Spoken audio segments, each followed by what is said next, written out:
Jiman, Excellencies, distinguished guests from across the continent, from around the world. Guided by our theme, from politics to prosperity, strengthening inter-party collaboration for Africa's development and economic transformation, we gather not merely to discuss, but to chart a shared course for political parties as custodians of vision, custodians of the continent's stability, and custodians of the continent's progress. My name is Anita Erskine. Mesdames et messieurs, je me présente Anita Erskine. Aujourd'hui, c'est un appel à aligner le leadership politique sur les aspirations les plus ambitieuses pour l'Afrique en matière d'unité, en matière de transformation économique et en matière de prospérité durable. Mesdames et messieurs, vous êtes très bienvenus au Ghana, en Afrique. Et maintenant, pour saluer nos dignitaires, veuillez accueillir Son Excellence Edith Tenjwa.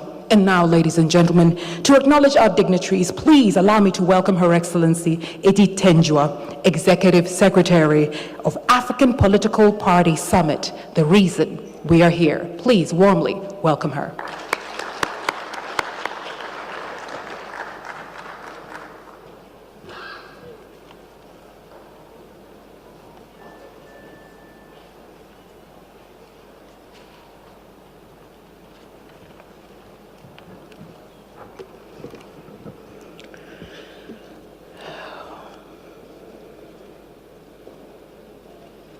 Excellencies, ladies and gentlemen, it is my distinct honor on behalf of the African Political Parties Initiative to acknowledge and warmly welcome the esteemed leaders and dignitaries joining us today for this important summit. Her Excellency, Vice President of Ghana, Professor Jean Nana Opoku Agyemang, His Excellency John Dramani Mahama, President of Ghana and High Sponsor of the African Political Parties Initiative, which His Excellency launched in February this year. Excellency, although you are not here in the room, but we would like to state that your visionary leadership and commitment to Africa's development, advocacy for unity and progress is an inspiration for us. We thank you, Your Excellency, for supporting us. Excellencies, before proceeding, allow me to express our deepest condolence to the government and to the people of Republic of Ghana following the tragic accident that claimed the lives of our heroic African brothers, including the Honorable Minister of Defense and the Honorable Minister of Environment. We stand with Ghana in this moment of grief, and we pray for strength and comfort for the bereaved families. With this sentiment expressed, we extend our profound appreciation to each one of your excellencies for honoring this important gathering with your presence. Your attendance reflects the value we all pledge and place on dialogue, unity, and the strengthening of democratic governance across our continent. So we would like to welcome His Excellency Carlos Villanova, President of São Tomé and Príncipe, my President, His Excellency Adem Farah, Deputy Prime Minister of Ethiopia, His Excellency Nyanti Morosi, Minister of Information, Communication, Science and Technology of Lesotho, His Excellency Jeffrey Radebe, Special Envoy of His Excellency President Cyril Ramaphosa of South Africa, and that is also our chair of the Executive Council of the Africa Governance Center. I would like also to acknowledge Honorable Fifi, Secretary General of NDC and Chair of the Steering Committee of the AGC. Honorable Senator Hassan Omar Hassan, Member of East Africa Legislative Assembly, Honorable Senator Hugo Gutierrez Ayhoyo, Member Chamber of Deputies of Mexico, His Excellency Dr. Bikela Horisa, Minister of Health, Public and International Relations of Ghana, His Excellency Amadou Mama Diop, former President and Speaker of National Assembly of Senegal, His Excellency Professor Modeste Lukwebo, former President of Assembly of Democratic Republic of Congo, His Excellency Martin Zigele, former Prime Minister of Central African Republic, His Excellency, former Minister of Foreign Affairs of Burkina Faso and former Deputy Director General of World Trade Organization, His Excellency Professor Nintawe Ilawata, former Minister of Humanitarian Affairs and Social Development and Chair of the African Progressive Congress Party, Nigeria, His Excellency El Hadid Homayom, Minister of Armed Forces of Senegal, His Excellency Nene Fatoumata Tall, former Minister of Youth Senegal, Honorable Denise Soar, Mayor of Freetown, Sierra Leone, His Excellency Chung Yu Yong, Chairperson of the International Conference of Asian Political Parties, ICAP, and former Minister of Foreign Affairs of South Korea. Honorable Mushadi Hossan Sahid, former Minister and Co-Chair of ICAP. Honorable Alexandro Moreno Cardenas, President of the Permanent Conference of Political Parties of Latin America and the Caribbean, COPAL. Honorable Sophia Ouzan, former Member of Parliament and also Executive Secretary of COPAL. Honorable Senator Surjadin Ajibola Basiro, former Senator and Chairman of the National Sugar Council of Nigeria. Distinguished members of the Diplomatic Corps, representatives of regional international organizations, and also of the academia. In the same manner, we would like to acknowledge and to salute the participation in this summit of about 160 leaders and representatives of political parties from across Africa, Asia, and the Caribbean, and their delegations. Also including in this summit participation of countries like Haiti, Mexico, and South Korea, as earlier mentioned. Excellencies, the African Political Party Summit is a platform for constructive engagement, a space for building consensus, and an avenue for nurturing the political culture that underpins stability, peace, and development in Africa. In the days ahead, our discussions and deliberations will touch on the pressing questions of our time. How do we consolidate democratic gains? How do we deepen political inclusion? How do we ensure credible electoral process and uphold the rule of law while safeguarding the aspirations of our people? Those are major concerns, and mostly of our youth. And I'm confident that with wisdom, experience, and vision gathered here will yield actionable outcomes that will not only guide political parties, but also inspire our citizens to believe in the promise of democracy as a tool for transformation, exactly as it is reflected in the theme of this year, African Political Party Summits, From Politics to Prosperity, Strengthening Inter-Party Collaboration for Africa's Development and Economic Transformation. Your Excellencies, ladies and gentlemen, your presence here today gives us renewed strength and meaning to the work we will undertake in this summit. Excellency, distinguished guests, welcome, and Yemamo Akwaba.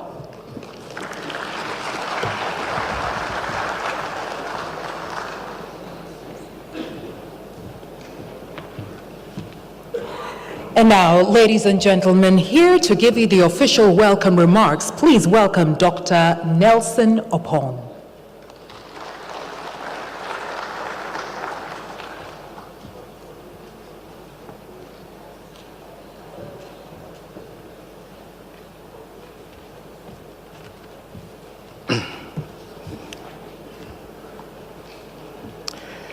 Your Excellency, Professor Jane Nana Opoku Agyeman, Vice President of the Republic of Ghana.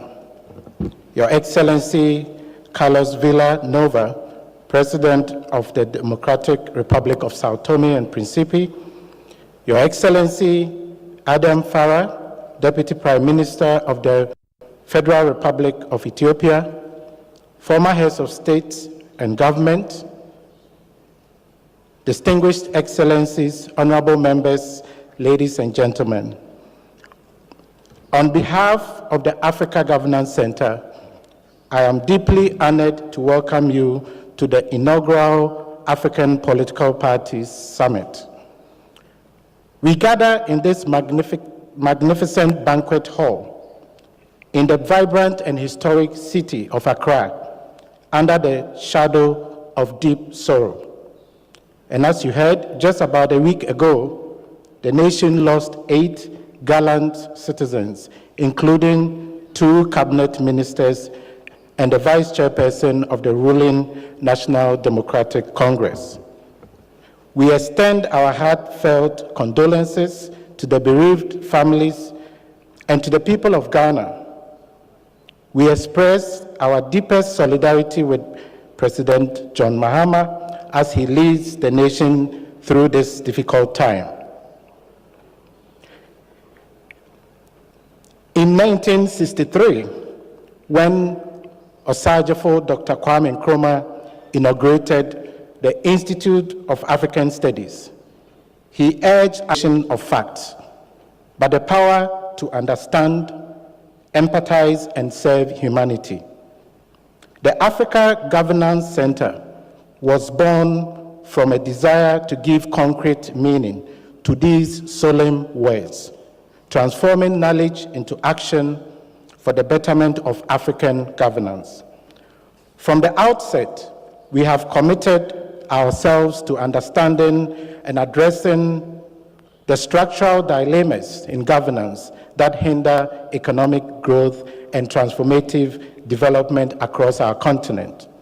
This summit is the flagship event of the African Political Parties Initiative, which was launched earlier this year by His Excellency President John Mahama.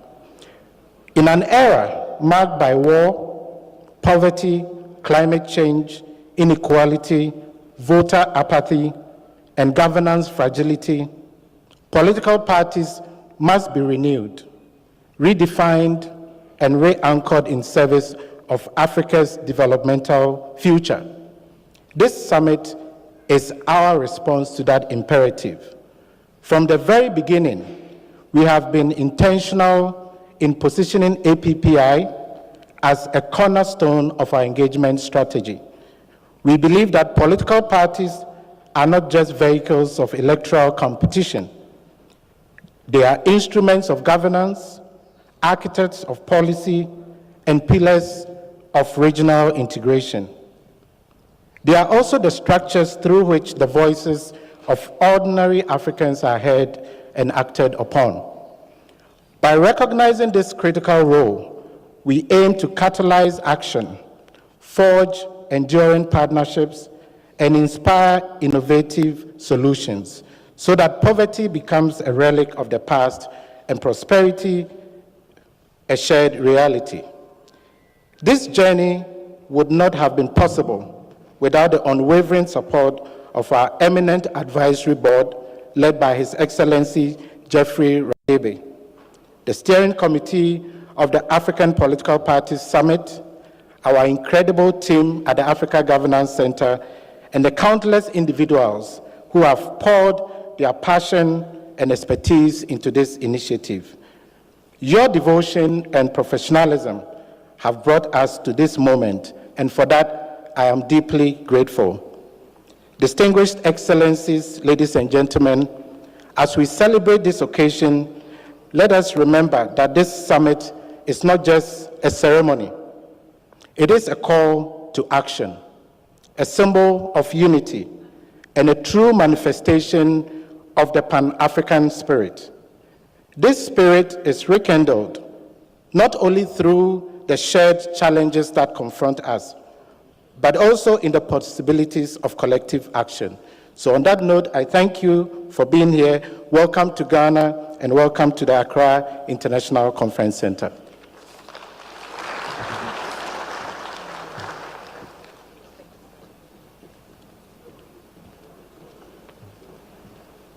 Thank you very much, Dr. Nelson Opong.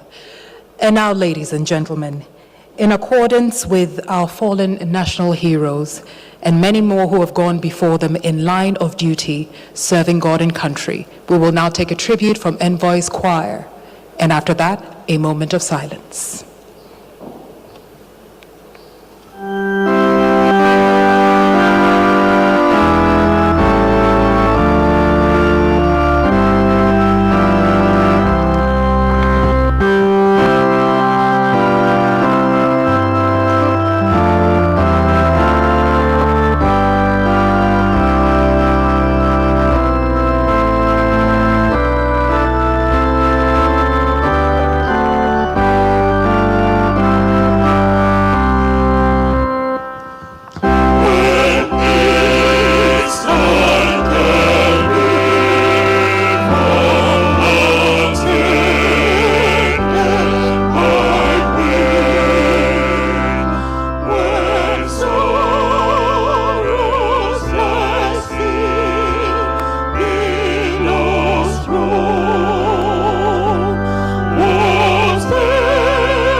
now, ladies and gentlemen, respectfully, may we be upstanding to observe this moment of silence.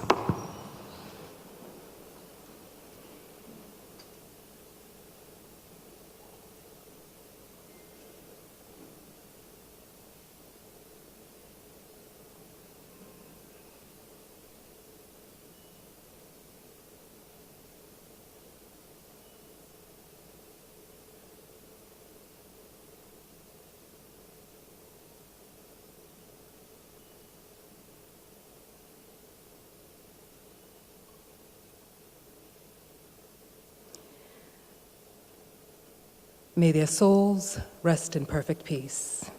Amen. Please be seated.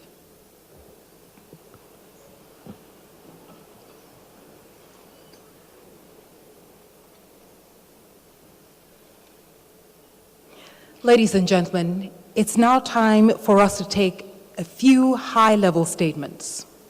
The first will come from His Excellency Jeff Radebe, who is, of course, a special envoy of President Cyril Ramaphosa. Ladies and gentlemen, please warmly welcome him.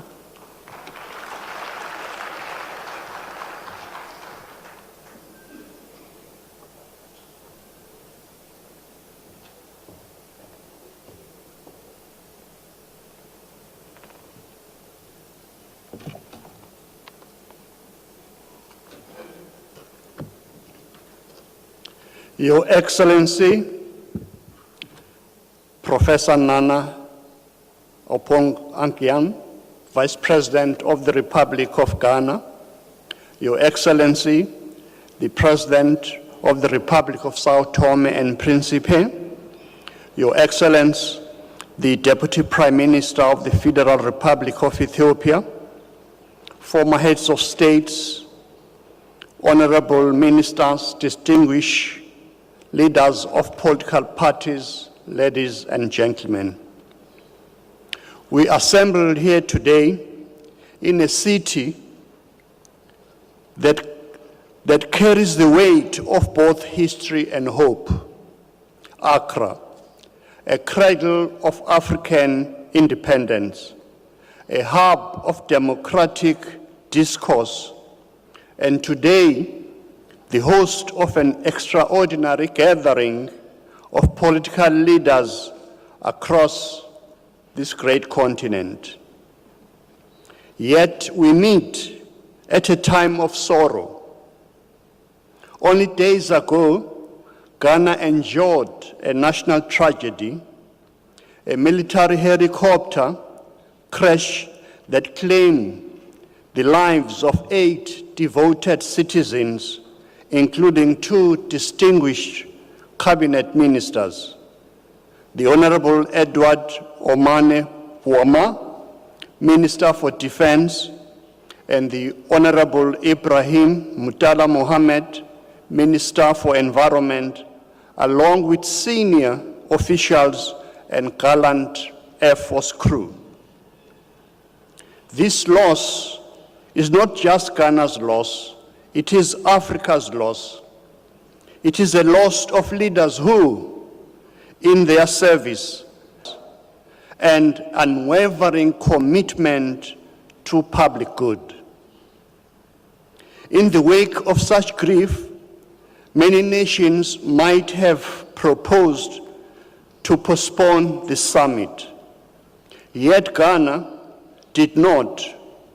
Ghana chose to press forward to Africa and to the wider world, be deferred by tragedy to endure hardship. And this is precisely why Ghana is respected globally, not only for its democratic credentials, but also for its steadiness in moments of trial. Around the world, Ghana is recognized as a nation that defends its principles under pressure, that honors its word even in adversity, and that continues to provide leadership when it will be easier to stand still. And today, That example challenges us. Your Excellencies, ladies and gentlemen, the Africa Governance Center exists for one clear reason: to confront the truth that good governance is the deciding line between nations that rise and nations that collapse. It is not the abundance of resources that makes a country strong. It is not the size of the economy, the might of its army, or the beauty of its slogans. It is the quality of its governance.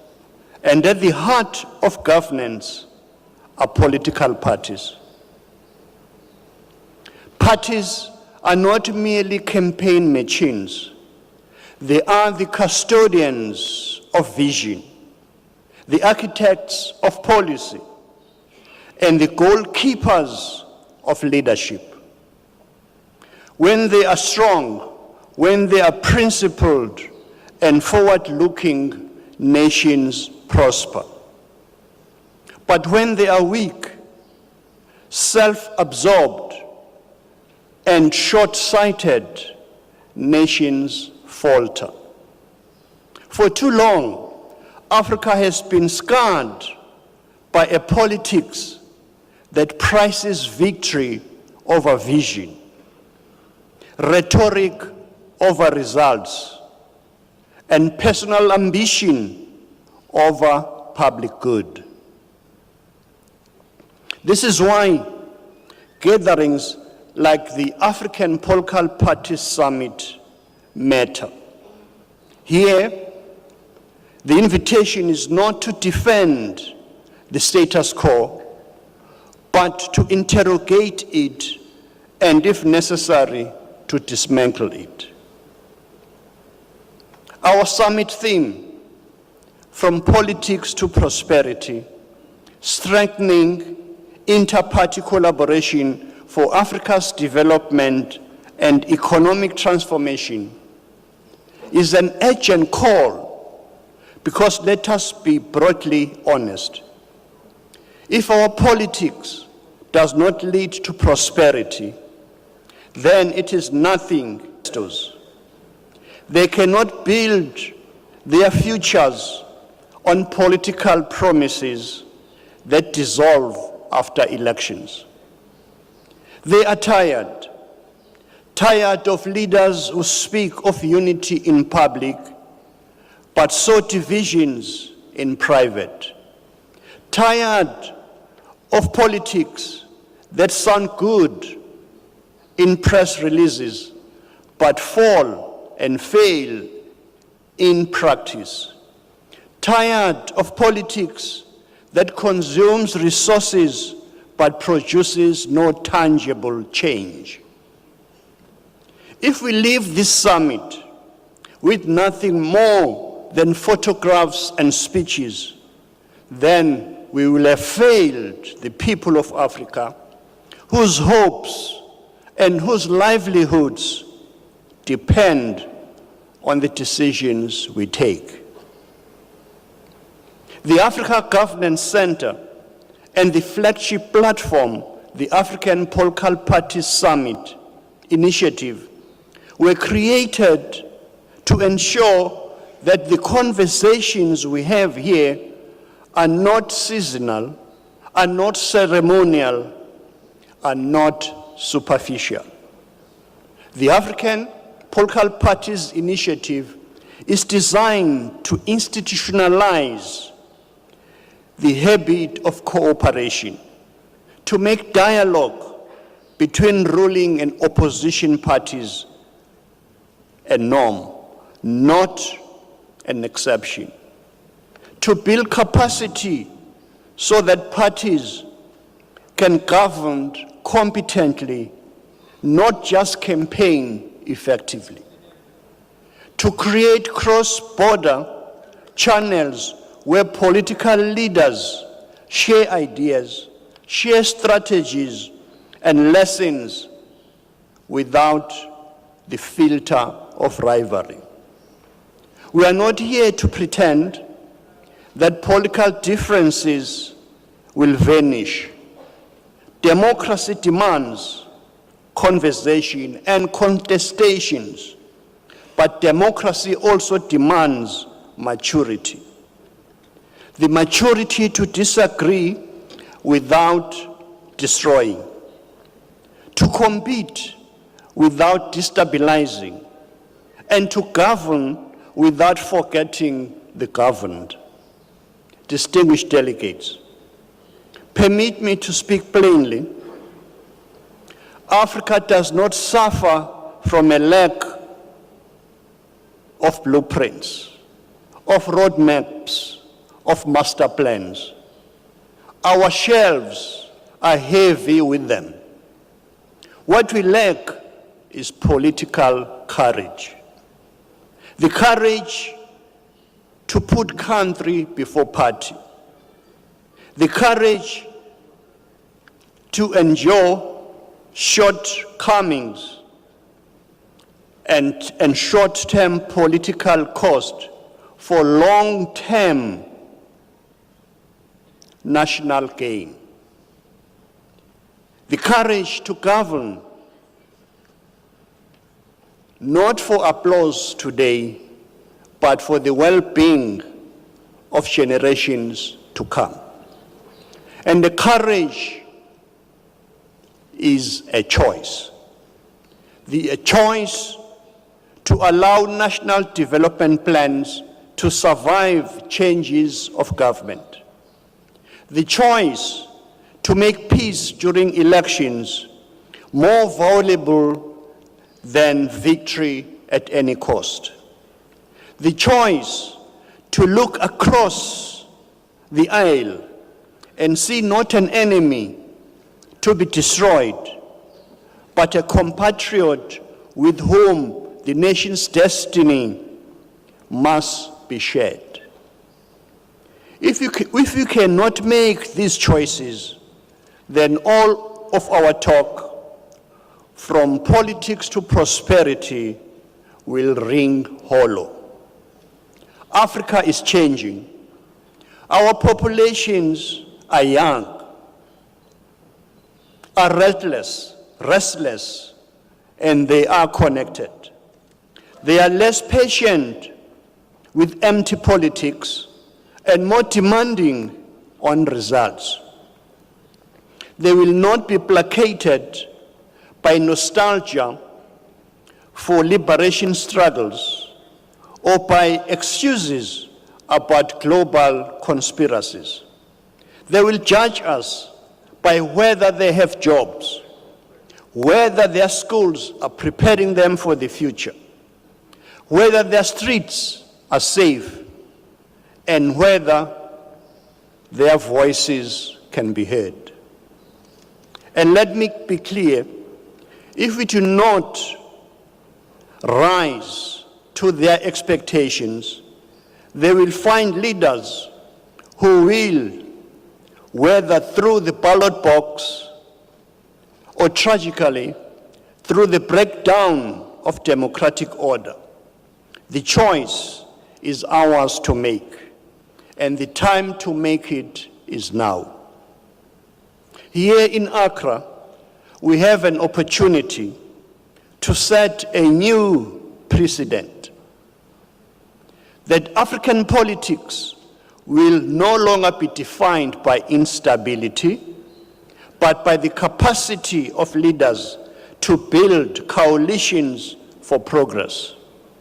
That our legacies will not be measured by how many elections we win, but by how many lives we are transforming. That our political differences will not be allowed to dismantle our national foundations. On behalf of the African Governance Center, I urge every leader present here today to leave this summit not with a declaration in your pocket, but with a decision in your conscience. That the politics you practice from the day forward will advance the Africa that we want. For this will not be delivered by accident. It will be built brick by brick, policy by policy, partnership by partnership, by leaders like each and every one of us who are bold enough to imagine it and disciplined enough to implement it. The question before us is very simple. Will we be those leaders? Thank you, and may Africa rise to meet the greatness that lies within her. I thank you.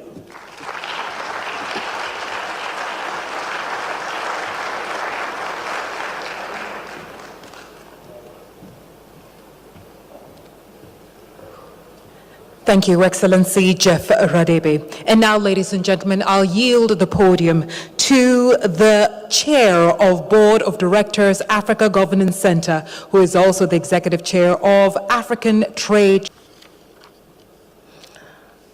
Your Excellency, the Vice President of the Republic of Ghana, Professor Nana Jane Opoku-Agyeman, my own dear mother, Your Excellency, the President of Sao Tome and Principe, His Excellency Carlos, Your Excellency, the Deputy Prime Minister of the Republic of Ethiopia, Your Excellency, Honorable Jeff Radebe from South Africa, distinguished ladies and gentlemen, on all protocols observed. On behalf of the Africa Governance Center, I'd like to extend a warm welcome to all our distinguished delegates from across the continent and beyond.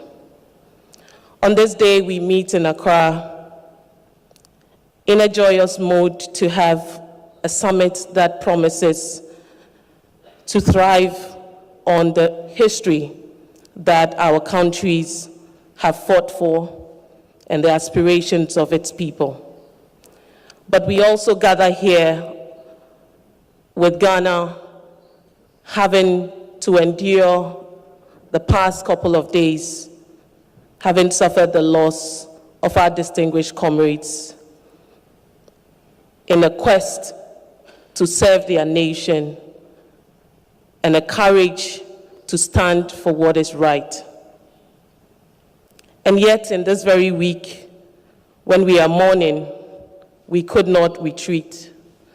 The decision to go ahead with this summit was a very difficult one. Whether to choose to mourn and postpone the summit, or to forge ahead, knowing that our comrades who have fallen would have wished and encouraged us to do so. Your Excellencies, ladies and gentlemen, the African Political Parties Summit was born out of the belief that our continent needs a different kind of political conversation, one that dominated by the rhythms of elections and by the imperative of transformation. One not only limited to applause lines, but committed to the solutions that survive changes in government and ideology. Our continent has lived through dual natures of politics. In its best form, politics has liberated our nations, built institutions, and laid the foundations for prosperity. In its worst form, it has entrenched division, installed difficult conversations around development, and has also led to a squandered opportunity to transform this continent at a pace that young people would expect. The task before us is not a simple one about how we govern better, but to govern differently. We must move from a politics that is seen as performance to a politics of purpose, one that is seen as events of every 4 or 5 years, to one that is committed to long-term national development planning and transformation of our continent. The Africa Governance Center was founded on this principle, that governance is the vessel carrying the hope of our people.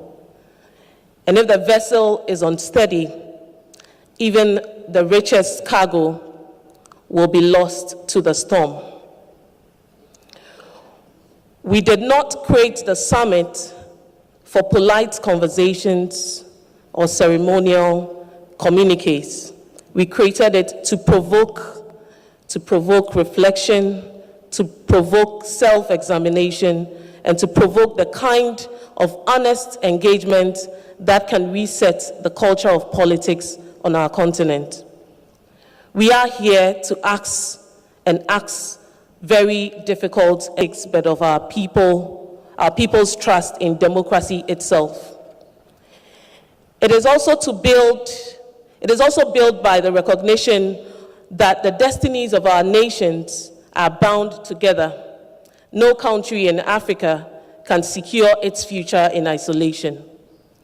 Insecurity in one nation can destabilize the entire region. Economic stagnation in one part of the continent can weaken markets in another. The forces that threaten our progress do not respect borders, and neither should the partnerships that we secure it. We stand now at a point where history will remember us in one of two ways: a generation of leaders who held office whilst the continent's potential slipped away, or as architects of Africa's awaited renewal. Ladies and gentlemen, Your Excellencies, as we gather here in Accra, on behalf of the Africa Governance Center, we would like to thank you for your presence to have these very difficult conversations. And we hope that under the leadership of His Excellency Jeff Radebe and the Advisory Board, and also the Executive Council and the Steering Committee of the African Political Parties Summit, and all the party leadership gathered here, we will be able to forge the future of the continent that we all aspire to achieve. I thank you very much, and a warm welcome.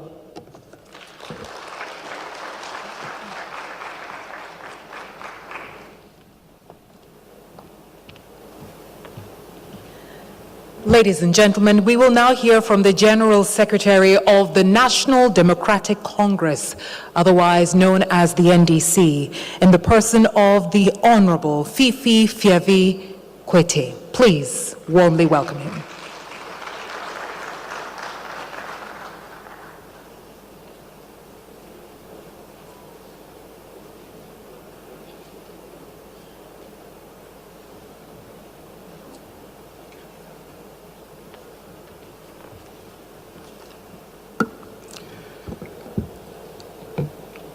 Your Excellency, the Vice President of the Republic of Ghana, Professor Nana Jane Opoku-Agyeman, Your Excellency, the President of the Republic of Sao Tome and Principe, Honorable His Excellency Carlos Manuel Villanova, Your Excellency, the Deputy Prime Minister of Ethiopia, I want to stand on all existing protocol and welcome every single one of us here to Ghana. On behalf of the National Democratic Congress, the ruling party of Ghana, we want to extend our very warm welcome to every single one of you who have traveled from far and near to the place we call the center of the planet, the land that is closest to where the meridian, the Greenwich meridian, and the equator meet, the very center of this planet. We meet today under very difficult circumstances, as has already been established. but we take comfort in the very resolve of our comrades who passed. We've worked closely with them enough to know who they are and what their true spirit is. And if there is anything they will want us to do in order to honor their memory, it's for us to stand very strong and be able to pursue the cause that will bring real transformation to all the people of Africa. So we continue to mourn them, but we need to stand in that resolve in order to push the agenda for the transformation of our continent. Today we gather here to discuss how it is that we can transition our democracy into delivering the real prosperity for our people. This is a continent that clearly has the greatest mineral and natural resources.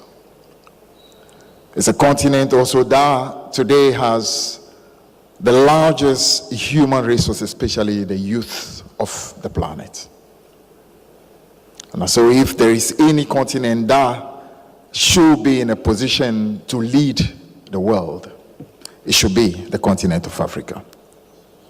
Unfortunately, the reality is that it's a continent that sadly is still not fully awakened to the full potential.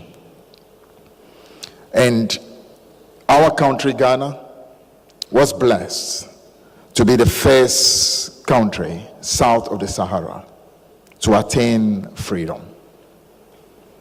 And our founding father, Dr. Kwame Nkrumah, on the eve of our independence, proclaimed that the independence of Ghana is of no relevance unless it is connected to the total liberation of Africa.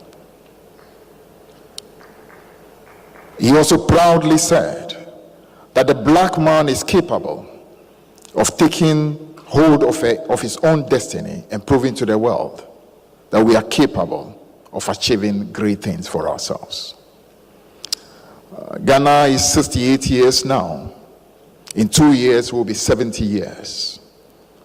And I want to say that much as we have made efforts, both in Ghana and the rest of Africa, we still are nowhere near those great ideals that were espoused by Dr. Kwame Nkrumah and many of our founding fathers.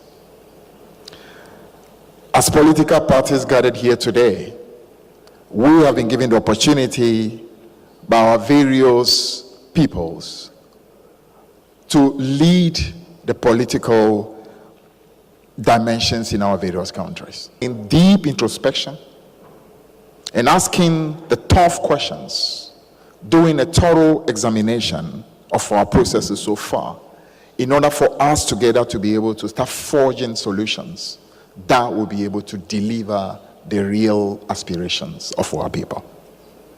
So it is in that spirit that we, the National Democratic Congress, embrace the initiative by the Africa Governance Center and also the African Political Parties Initiative, that we should find this platform a place where we can bring together our different viewpoints and crystallize solutions that will be able to deliver the expectations of especially the very young people who continue to look up to us for direction. I want to say that the challenges that confront us are enormous, but our capacities are even far more enormous. And we just need to find ways in which we can unleash those potentials and find those solutions. And we should be able to place this continent where exactly she ought to be.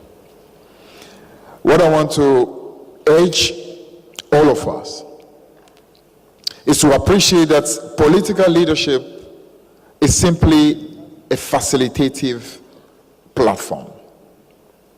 Different dimensions of our continent must be given room to reach their full capacities.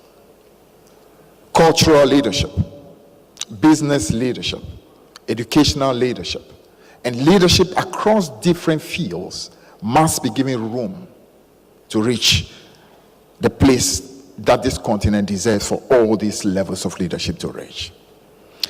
Oftentimes, political leadership, we start to believe that we are the messiahs. We hold all the answers. We know it all. But the truth is we do not. And that humility to accept that we do not have all the solutions. And therefore, we are simply supposed to create a platform that allows for different levels of leadership to be unleashed. Is where the challenges need to be confronted. We're on a continent where we talk of democracy, but unfortunately, many of us who are supposed to be in the very forefront of democracy do not have the democratic temperament. So at every opportunity, we try, under the cloak of democracy, to subvert institutions and to make it actually difficult for the true will of our people to be reflected. And some of the challenges is what we see in different parts of Africa, where as soon as a mandate is given, every step is placed to ensure that opposition parties are absolutely destroyed. Institutions are manipulated to the advantage of the parties that find themselves in power. Businesses that support oppositions must be destroyed. And that clearly shows that we do not believe in democracy. And that is the conversation I think we need to have. And one, go into the real conversation about the political maturity that will allow us to appreciate that leadership is not about how to prevent others from having power, but how to focus on delivering for our people so that the will of the people will continue to ultimately be all that matters. So colleagues from different parts of Africa, we want to welcome you once again. We beyond this gold land, because it's a land of gold.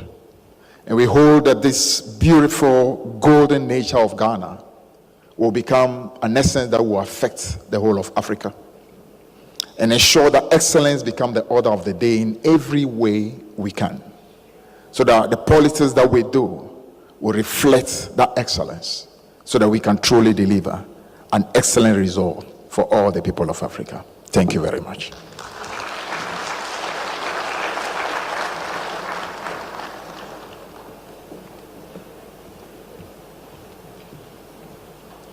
And now, ladies and gentlemen, from the International Conference of Asian Political Parties, ICAPP, it gives me great pleasure and honor to welcome Honorable Chung Eui-yong to share his words.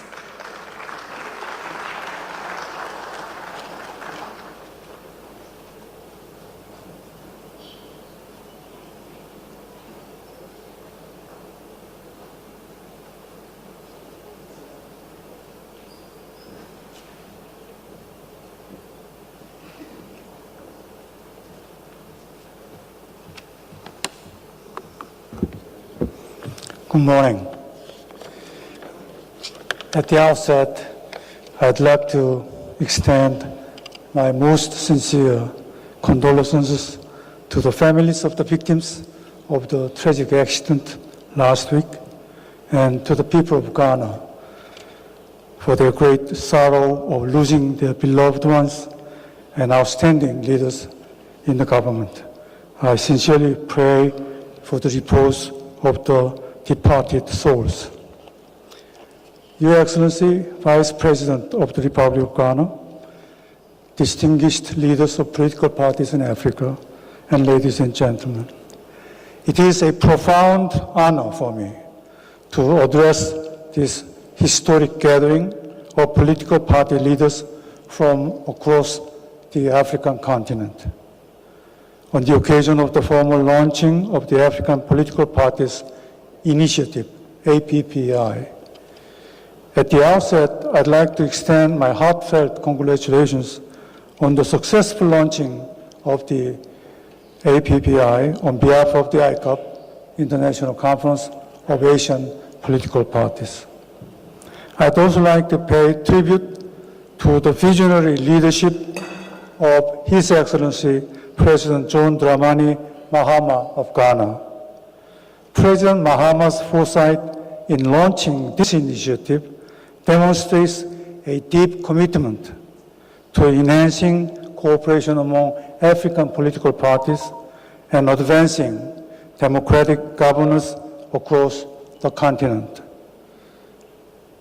Excellencies, you have assembled here today to chart a new course of cross-party collaboration in Africa in pursuit of peace, democracy, and prosperity in your continent.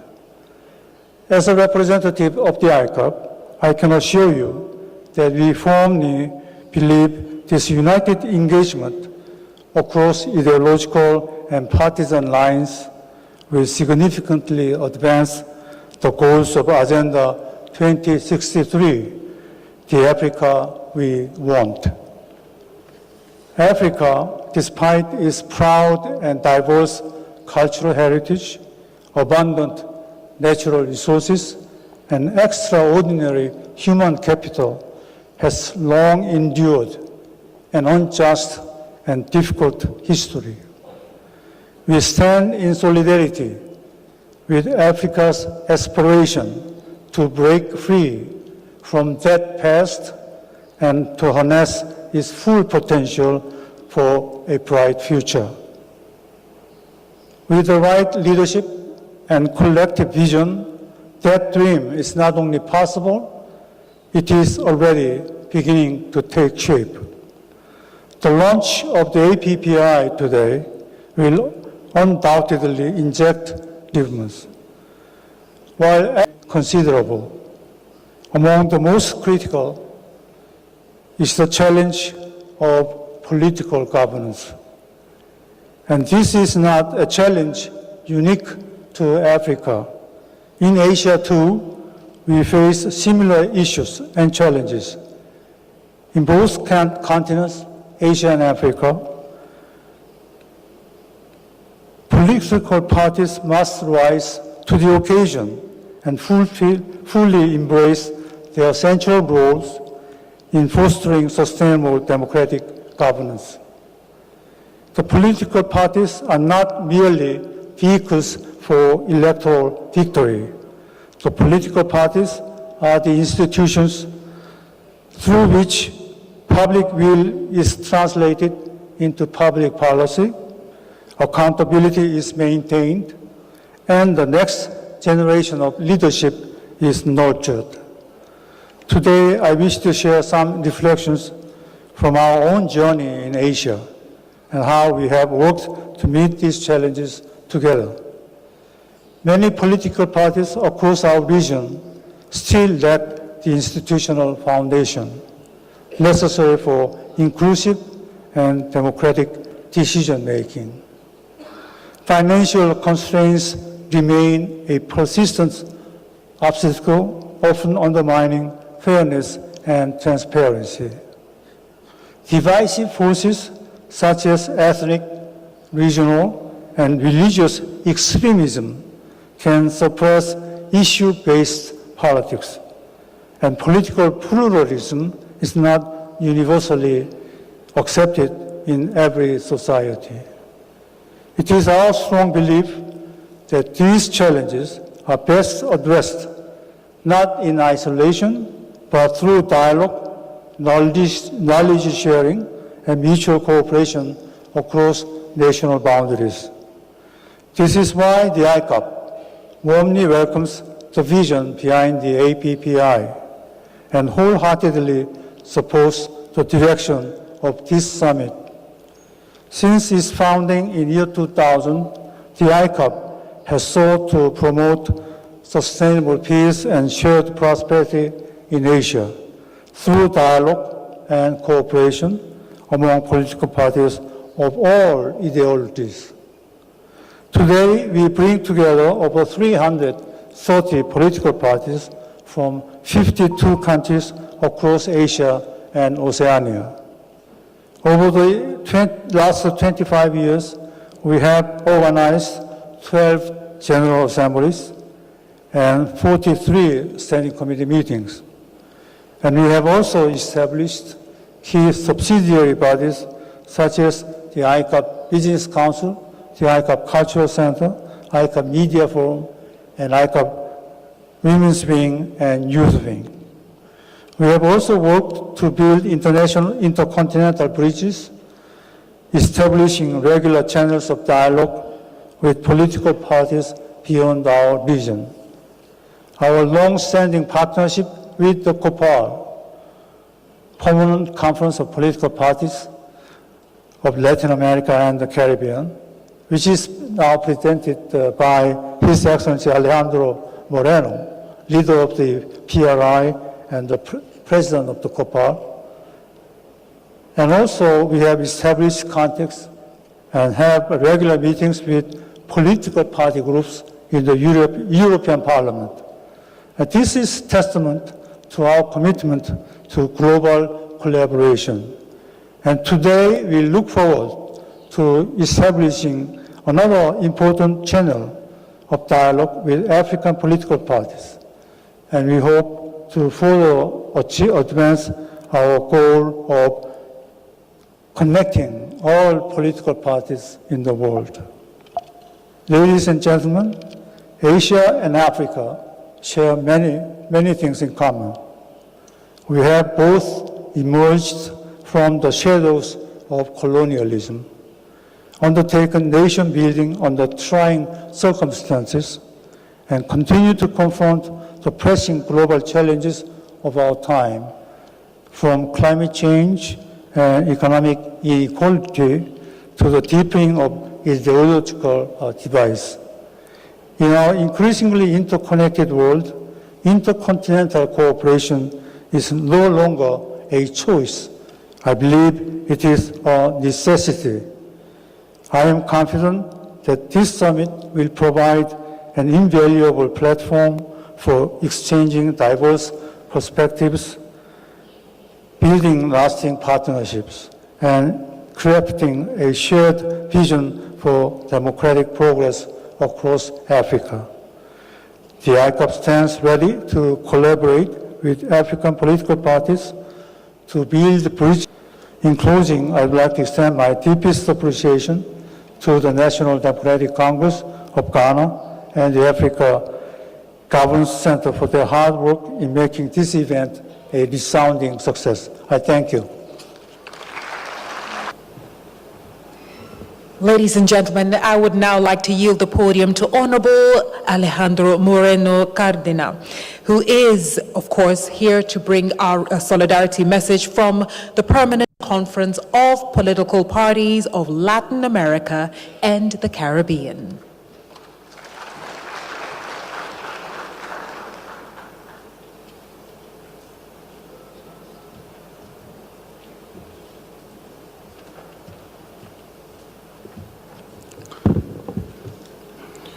Muy buenos días.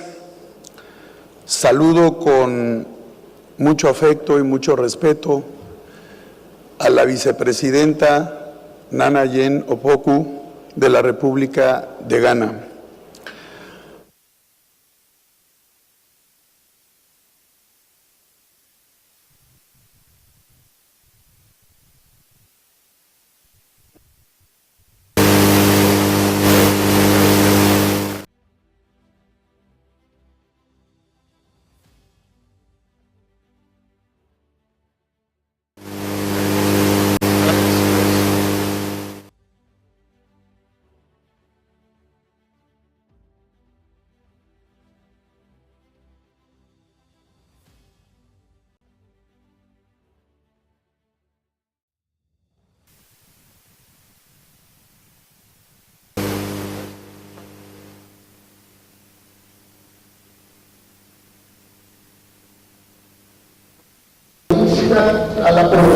Une salutation auprès de son Excellence. Alors, cette réunion cherche à renforcer la collaboration intercontinentale pour le développement et la transformation économique en Afrique. D'abord, ici, nous comprenons clairement le rôle des partis politiques comme étant les gardiens de ce processus. Et il faut savoir que les citoyens vivent des situations difficiles. Alors, il est important d'établir la légitimité du pluralisme. Aider à trouver des solutions ainsi qu'atteindre des résultats avec les défis auxquels nous faisons face.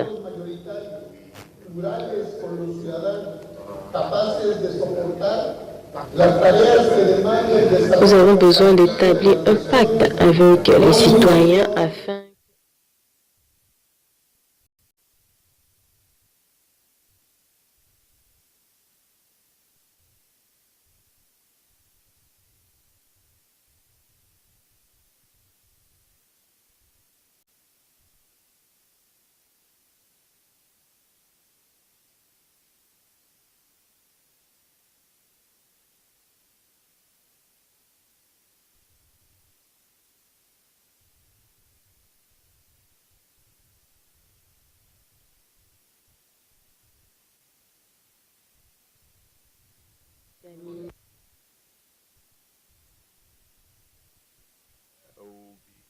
of co-govern through pluralistic and bipartisan arrangements in the interest of the nation, and we also look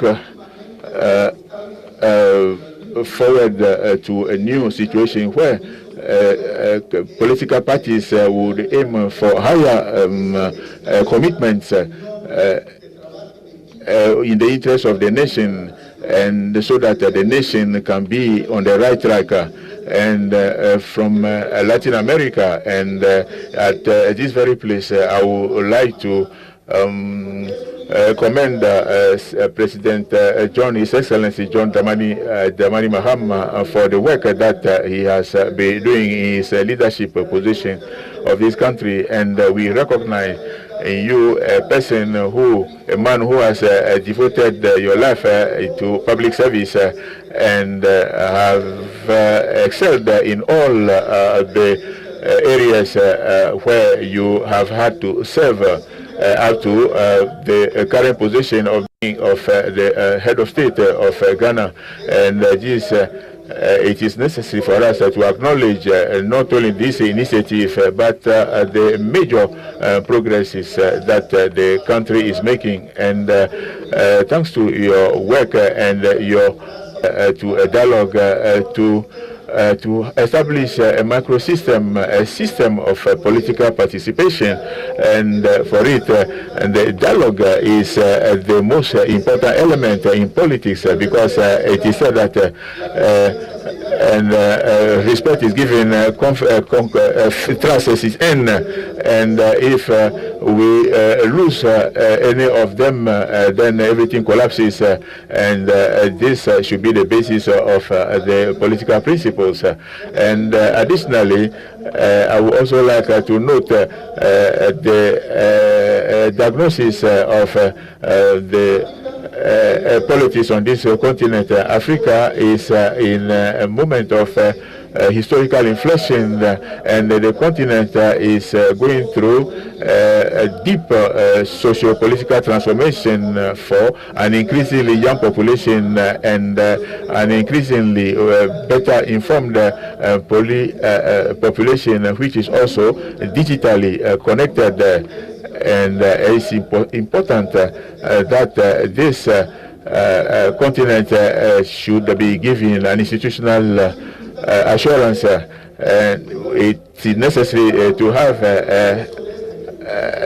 this dynamic continent needs the best of reforms to drive a transformation to higher levels, and especially to achieve development and progress for our continent. And this moment gives rise to expectations. And originally, after there were the immediate post-independent political parties seem to have reached their limit, and it is necessary to have fresh ideas, and we should seek to modernize Africa through transparency, inclusiveness, and significant participation. And political parties should not be to be detached from the populations. We should adopt policies that will drive Africa's search for development to support, promote the young people and women and who have a key role to play. It is necessary to mobilize their energies not only for during elections and forgotten after victories have been achieved. Today, dear comrades, we should include in our political parties the youth participation of the youth and the women, because they constitute the important elements, because we need to include everybody, and so that is a need to renew themselves vertical and become more horizontal, and should listen to the people and be well connected with them, because that is how we can remain close to them, and so that it is important to be concerned about the interests of the people, because to help because they have aspirations. The policies that is made from Instagram, TikTok, Facebook, and the social media should really be of interest to us, and because through that we would be closer to the people and feel what they feel.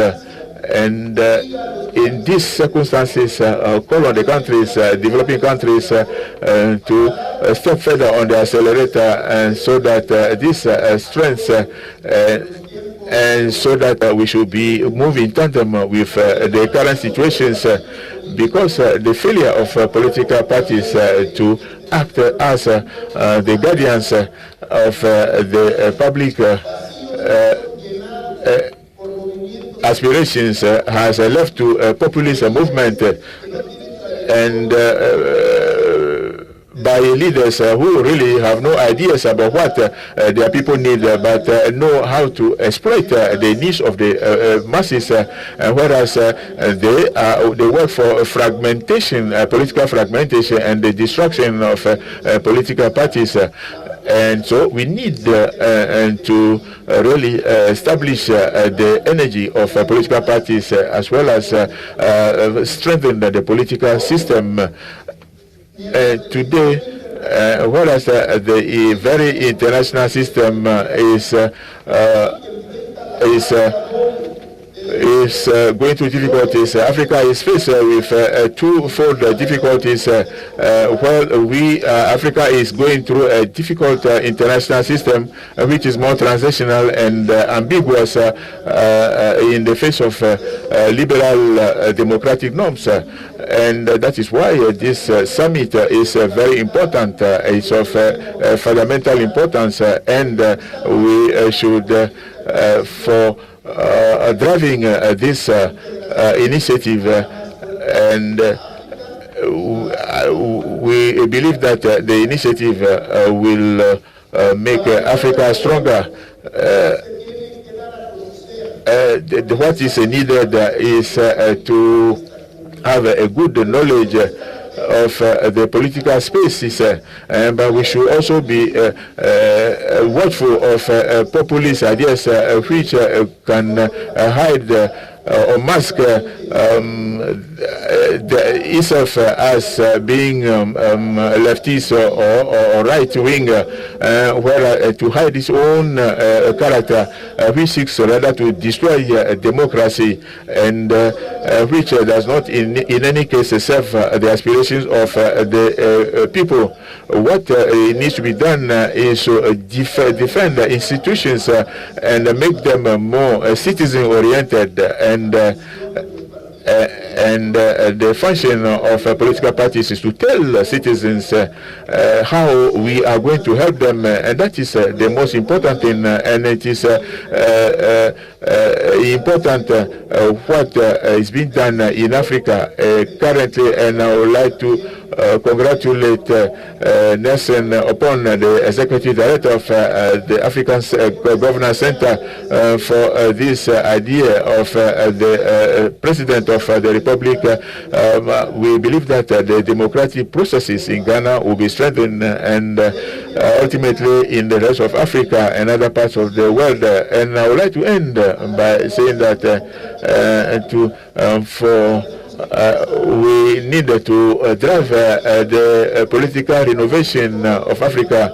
The political parties are custodians of public mandate, and as the drivers of national development, we need to strengthen the political parties, and with such initiatives in Africa, Africa engage in a similar debate, and that is a debate which we are forced to engage in from now. And I would like to share with you that in Latin America we are confronted with great challenges, and majority of the democratic transitions were incomplete because they were limited to elections, and they did not dare to go beyond that to accept peaceful changes in government, and because it's very dangerous and populist, because they want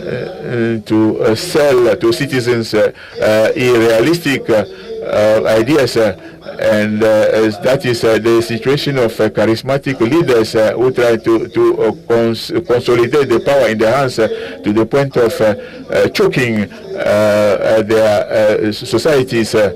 And as is the case in my country, Mexico, where separation of powers has been eliminated in favor of an executive arm that controls everything. And when a political party controls the judicial power, the legislative and executive, you can imagine the dangers ahead. And we need to defend and protect the electoral bodies with organized crime, and many political and some other political parties also have been known to have contact with terrorist organizations. And I would like to say that we have pursued the struggle in the defense of democracy and the nation, and in spite of the constant attacks waged and assault waged against us and our families. And I would like to tell all of you that this summit is fundamental, is essential for to the strengthening integrity, and the same thing is happening in Colombia, Venezuela, and Nicaragua. This democratic backsliding should not be encouraged. Democracy should be equality, space, opportunity, growth, and development for all. And for this, what we would like is for you to have courage, to have a character and determination. And nobody will stop you from what you want to do. This is the moment to show determination and to drive the African continent to establish a democracy over the entire continent. And we need a structured dialogue for Africa, Europe, Latin America, and all the political parties should work and thinking in harmony about harmonic and the institutions of the Republic, and particularly working for peace in the entire world and supporting this initiative of political parties in Africa. We support this initiative of President John Dramani Mahama, because this initiative will be the historic inflection point for the strengthening of Africa, and so that we can promote the political participation, the inclusion of women and the young people.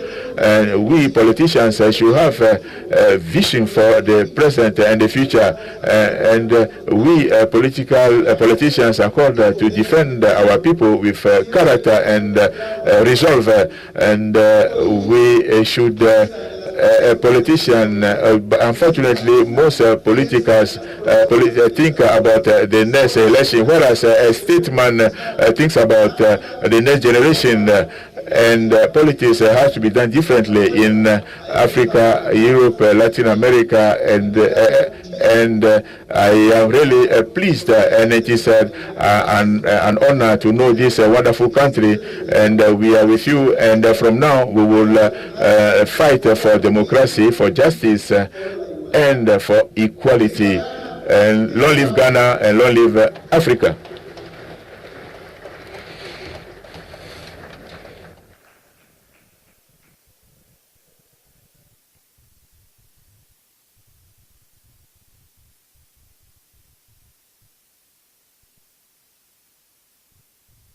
Our keynote, please warmly welcome the Deputy Prime Minister of Ethiopia and Vice President of the Prosperity Party. Welcome, His Excellency Ibrahim Adam Farah.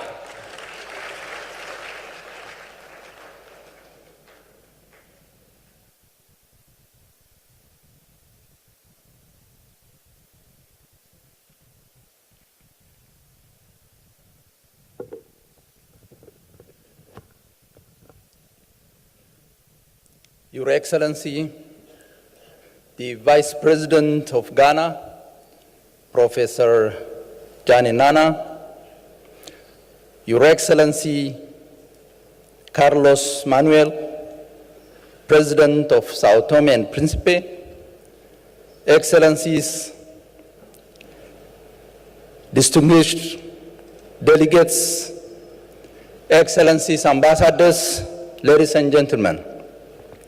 First of all, on behalf of the President of the Prosperity Party, His Excellency Dr. Abiy Ahmed, and the government and the people of Ethiopia, I extend our deepest sympathies and heartfelt condolences to the government and the people of Ghana on the passing of your heroes, including esteemed Ministers of Defense and Environment. We share in your grief during this difficult time and stand with you in solidarity. May their souls rest in eternal peace. It's a profound honor to address this African Political Parties Summit in the vibrant city of Accra, Ghana, a beacon of democracy and stability in West Africa. I extend my sincere gratitude to our gracious hosts and organizers for convening this important initiative. The theme of our summit, From Politics to Prosperity, Strengthening Inter-Party Collaboration for Africa's Development and Economic Transformation, is a call to action, a recognition that the future of our continent depends on the choices we, as political leaders, make today. For a long time, politics in many of our countries has been driven by power struggles, short-term agendas, and rivals draining national energy. We must move beyond zero-sum thinking, seeing political parties not as ends in themselves, but as instruments for inclusive, prosperous, and peaceful nations. In Ethiopia, this shift has been central to our political reform. The Prosperity Party was not born merely as a merger of organizations. It was the conscious choice to replace narrow identity politics with a unifying multinational vision. We anchored that vision in Meddemer, loosely translated as synergy, our guiding principle articulated by His Excellency Dr. Abiy Ahmed, President of the Prosperity Party and Prime Minister of Ethiopia. Meddemer represents our journey toward holistic prosperity, built through unity, mutual contribution, and a collective purpose. This is not just rhetoric. Ethiopia's constitution and electoral mandate give the Prosperity Party the right to fill 100% of executive positions. Yet, in the interests of national unity and democratic consolidation, we have chosen a different path. We have included leaders from opposition parties in the government, assigning 4 ministers and 3 state ministers from the opposition parties, and involving them in the government's process at all administrative levels. We did this not because it was easy, but because it was right, because inclusion builds national consensus, and national consensus builds unity, stability, and sustainable development. Beyond this, Ethiopia has established the Political Parties Joint Council, bringing together all legally registered political parties, ruling and opposition alike, into a permanent platform for dialogue, consultation, and consensus building. It has been instrumental in fostering mutual understanding, diffusing tensions, and keeping the national interests above partisan divides. To ensure inclusivity, we have placed women's empowerment at the heart of our national agenda, not as a symbolic gesture, but as a driver of national transformation. Ethiopia's federal cabinet is now 50% women, with women leading key democratic institutions, the judiciary, and the electoral board. For us, gender parity is a non-negotiable principle of governance. Similarly, youth political participation is vital for a country's long-term development, as it brings fresh perspectives, innovative ideas, and a deeper understanding of the needs of a large demographic, ensuring policies reflect the whole population. Involving youth in leadership builds inclusivity and resilience. Ethiopia exemplifies this with 49% of leadership positions across all administrative tiers held by young people, showcasing a strong commitment and strategic investment in the nation's future. Our guiding vision has also allowed us to institutionalize policy continuity beyond political cycles. We have prioritized homegrown reforms to achieve sustainable development and absolute sovereignty. Our flagship agenda, From Dependency to Productivity, aims to free millions from aid dependence and unlock the productive potential of our people. But vision alone is not enough. Consensus is critical in a diverse society like Ethiopia. Our government has taken significant steps to foster a genuine, inclusive national dialogue, working tirelessly to bridge historical divides and build a common understanding of our nation's challenges and opportunities. Our conviction is simple. Prosperity that is not shared is neither sustainable nor just. That is why we have worked to ensure that growth reaches every citizen. We have increased access to education and healthcare, launched development programs to harness untapped potential across all sectors, and implemented urban corridor development to create integrated and efficient urban connectivity while promoting economic growth. Additionally, we have designed and executed targeted homegrown social protection programs for the most vulnerable members of our community. Through the Green Legacy Initiative, we have planted over 48 billion trees, an achievement that carries economic, environmental, and symbolic weight. The lessons we have drawn are not uniquely Ethiopian, they are African lessons. We must move beyond personality-driven politics to build strong, value-based institutions. We must collaborate with rivals when the national interest demands it. And we must measure our political success not by electoral victories, but the tangible improvements we deliver to our citizens' lives. To this end, we African political parties must focus on three strategic imperatives. First, promote continuous inter-party dialogue by institutionalizing platforms where ruling and opposition parties work together on peace, security, and economic reform proactively, not only in crisis.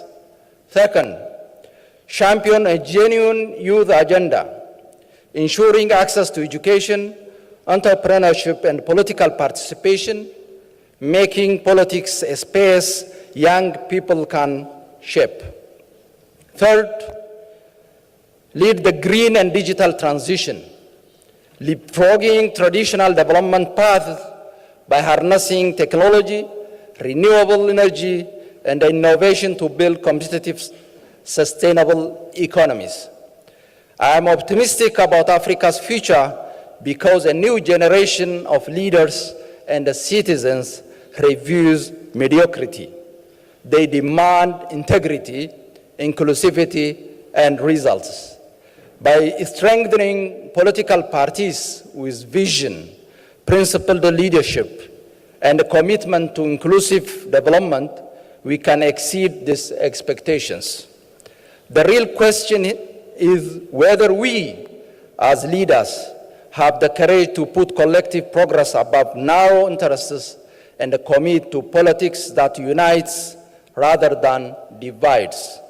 History will remember not our titles, but whether we left nations stronger, societies fairer, and our continent more confident. Let us choose dialogue over division, inclusion over exclusion, and partnership over rivalry. Because if we can do that, from politics to prosperity will not just be the theme of a summit, it will be the lived reality of our people. I thank you.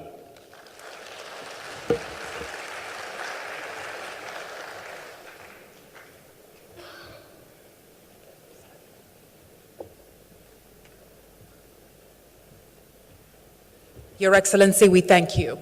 Ladies and gentlemen, on March 7, 2025, in Accra, President John Dramani Mahama launched the Africa Political Parties Initiative, calling for unity and cross-party collaboration toward a prosperous, integrated, and peaceful Africa.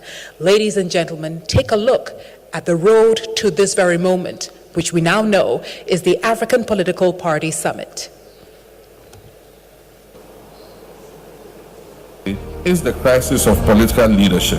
While democracy has expanded across the continent over the past 3 decades, governance has not necessarily been strengthened.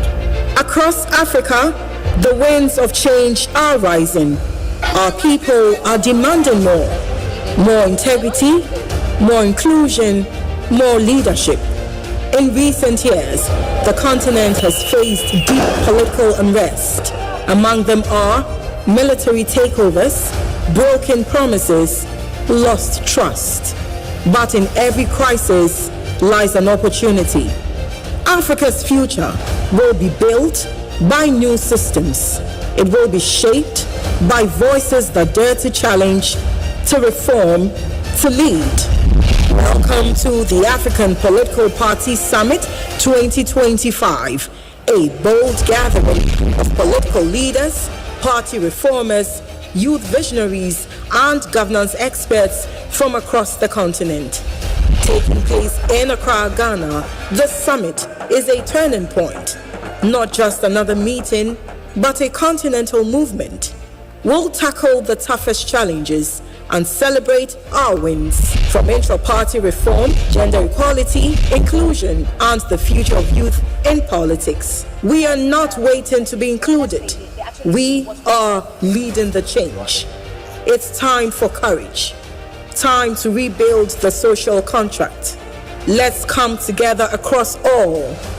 Join the movement. If we are to chart a new course for Africa, one that moves beyond instability, beyond economic stagnation, and beyond political brinksmanship, then we as political leaders must be the first to change. We must recognize that our duty is not to partisan victory alone, but to the advancement of our nations. We must reject the kind of politics that thrives on polarization, misinformation, and the deliberate obstruction of progress simply because it does not originate from our own political party. We must make a fundamental choice. Do we want to be remembered as leaders who served our people, or as politicians who merely served our political parties? This is a question we must ask ourselves. Raise your voice, shape Africa's political future. Ladies and gentlemen, of course, we celebrate her presence as the first, and I would like to call it the first presidential character who is a woman here for Ghana. So it's a big deal for us. And as my dear Benedicta said, she is a mother to us all. She lives and breathes the life we want, even though we know that it is not so easy. But she has really laid the path for us to believe that, yes, indeed, women's voices on this continent are needed. Ladies and gentlemen, allow me to bring to the stage the one and the only Vice President of the Republic of Ghana, Professor Nana Jane Opoku Agyeman. Please, a resounding round of applause as she gets on stage. Please don't stop until she is on stage. Ladies and gentlemen, please welcome her warmly as she makes her keynote address to this auspicious auditorium, this auspicious room. Please, one more time, welcome the Vice President of the Republic of Ghana.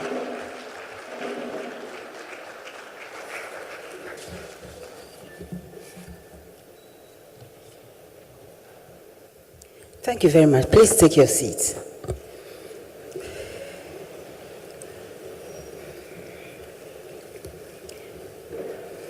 Your Excellency, the President of Sao Tome and Principe, Your Excellency, the Deputy Prime Minister of Ethiopia, distinguished ladies and gentlemen, please allow me to refer to the protocol established and to say good morning. Good morning. Thank you very much. On behalf of the government and people of Ghana, I welcome all of you warmly to Accra. And I bring you the kindest regards from His Excellency, the President of this country, John Dramani Mahama.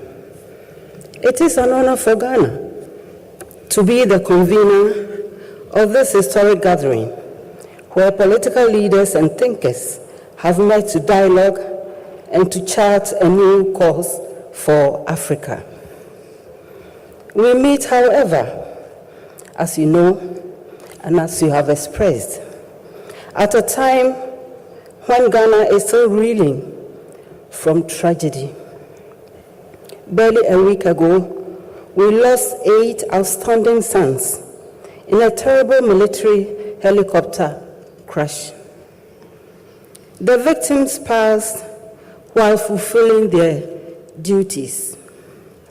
The greatest honor we can accord their memory is to continue the mission they embrace to build a Ghana and an Africa worth of the dreams of its people. This gathering is a defining moment because it includes delegations from more than 30 African countries. We are joined by certain heads of state, deputy prime ministers, ministers, former presidents, veteran statesmen, and distinguished representatives from academia, civil society, and international institutions. Ghana's own democratic journey underscores the importance of our mission here. A true measure of democracy lies in peaceful elections and their aftermath, as well as the ability of rivals to become partners in the common good. Over the decades, our political parties have contested fiercely at the ballot box, but we have also collaborated on policies of national importance and worked together even in moments of crisis. Democracy must be adversarial only in the marketplace of ideas. This is because power is transient while the nation endures. And partisan victories mean very little, if any, if they are achieved at the expense of national cohesion. The theme for this summit, From Politics to Prosperity, speaks to the reality that politics, when divorced from the pursuit of well-being, becomes empty. Our people do not ask us to perform politics for its own sake. They deserve politics that translates into food security, decent jobs, functional schools, accessible health care, efficient infrastructure, security, and justice. They expect us to focus not just on the next election, but more importantly, on the next generation. Our theme challenges us to rise above narrow interest. It invites us to adopt the long view and to work together even with our strongest opponents. For the sake of policies and projects, and ideally, all of these should outlast our own political careers. Over the next 3 days, this summit will give us the opportunity to address difficult but necessary questions, including how can ruling parties and opposition ensure stability during elections and transitions, especially in fragile democracies? How can we craft national development plans that are respected by successive governments, regardless of political identity? How can we foster political cooperation across borders to address regional threats, from violent extremism to climate change, or from illicit trade to pandemics? We will not agree on everything, but if we can agree on the fundamentals that Africa's peace, unity, and well-being are non-negotiable, then we will already have taken a decisive step forward. We must envisage and work towards an Africa that, when united in vision, can defy the odds. We saw it when nations joined to create the Africa Continental Free Trade Area, a momentous step towards a single market of 1.4 billion people. But the agreement will not succeed on the strength of treaties alone.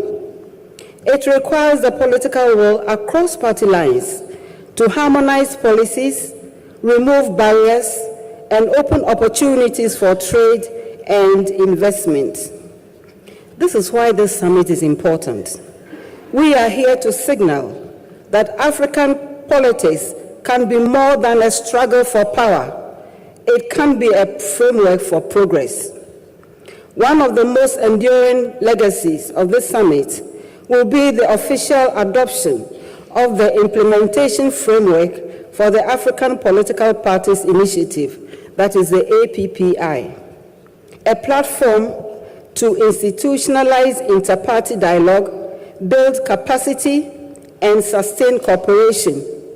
The APPI will give our parties a permanent mechanism to exchange ideas, to resolve disputes constructively also, and to collaborate on our shared priorities. On behalf of the Republic of Ghana, I thank the Africa Governance Center and all partner organizations for making this gathering possible. I thank each one of you for your presence, which will then Vice President for us. Thank you. Ms. Benedicta, can you please come and stand in front of these gentlemen for us? Yes.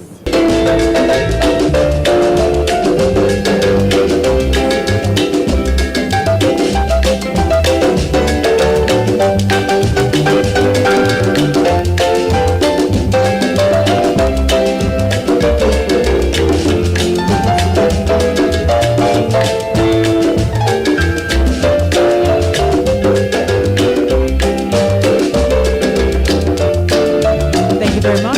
Photographers, please do well. Just 5 more seconds, please, for the photos. 5 more seconds, please. Let's stand still for 5 more seconds. Mr. Prime Minister, kindly join us, please. Yes, please. Madam Vice President, 5 more seconds.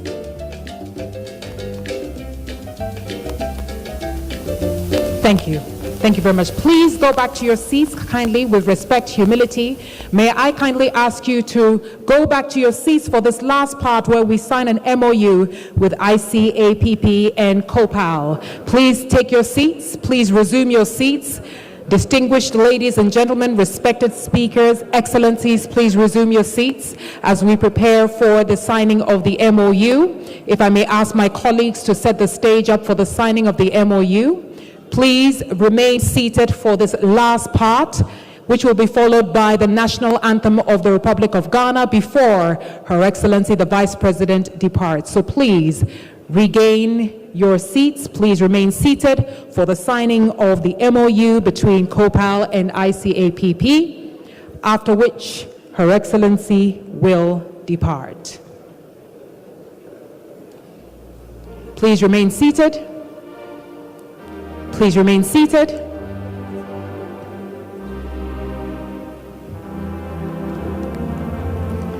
May I kindly have the representatives of ICAPP and COPAL for the signing of the MOU.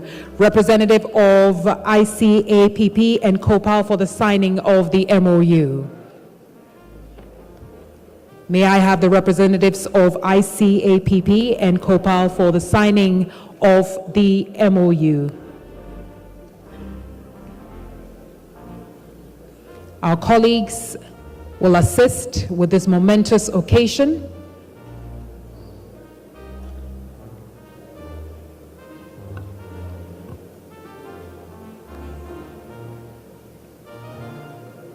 May we kindly have the MOU as well.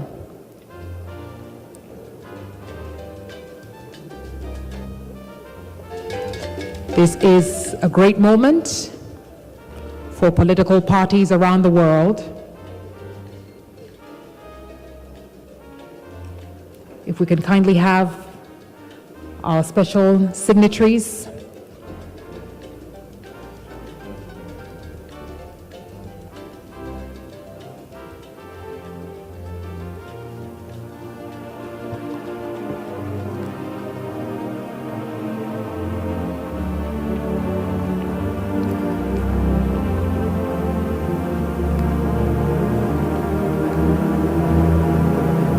Distinguished ladies and gentlemen, two very important announcements for you. As we move to the last part of our opening ceremony, there will be a welcome dinner tonight at the State Banquet Hall. Transportation will be made available for all delegates. The welcome dinner will be happening tonight after the deliberations here at the conference to pay a courtesy call on His Excellency the President, who was unable to join us for obvious reasons. At 3 p.m., delegates will be paying a courtesy call on His Excellency the President of the Republic of Ghana tomorrow 3 p.m. And political parties, another round of applause.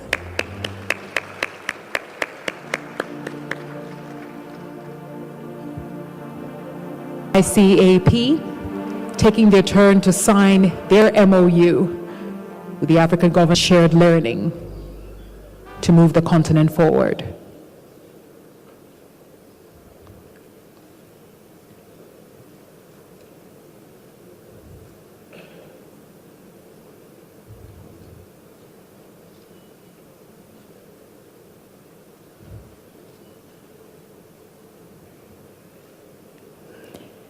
Ladies and gentlemen, immediately after this, we've got our first panel from Politics to Prosperity, Strengthening Inter-Party Collaboration. And the first panel happens immediately after this. The MOU with ICAP has been signed. Ladies and gentlemen, a round of applause for this historic moment. Thank you. And may I humbly ask that you take your seats as this marks the closing of the opening ceremony and the beginning of the African Political Parties Summit. Another round of applause.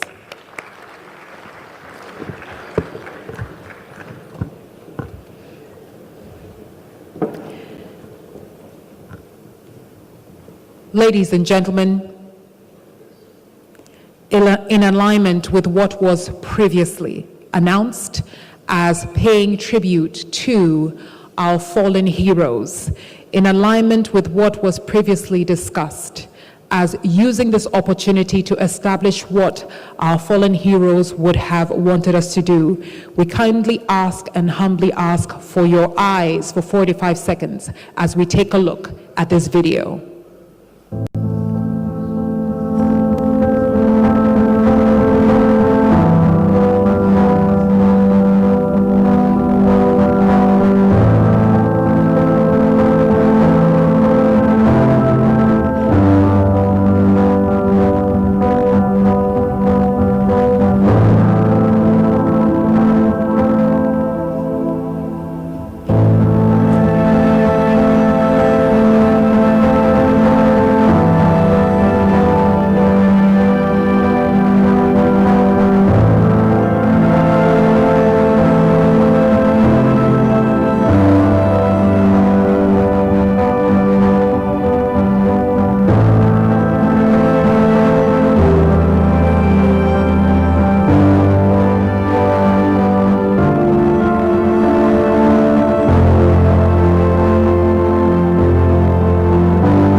Thank you.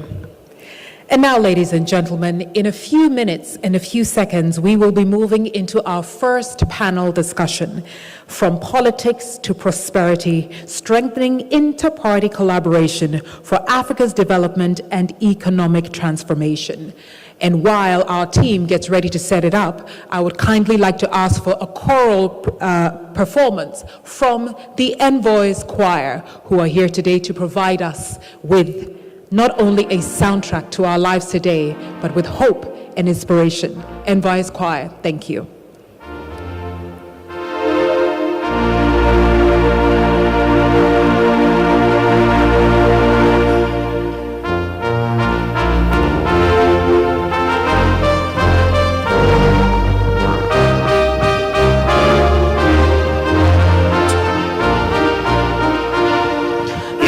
Consent unite, in sweet consent unite, in sweet consent unite, your praise to God. In sweet consent unite, His sweet consent unite, His sweet consent unite, your praise to God on earth, to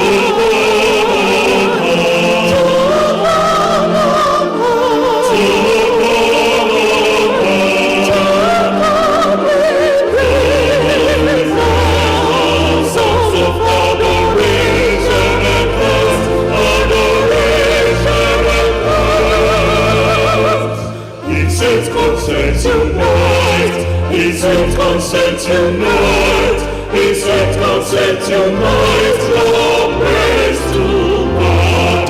His sweet consent unite, His sweet consent unite, His sweet consent unite, your praise to God. To God on high, to God on high, to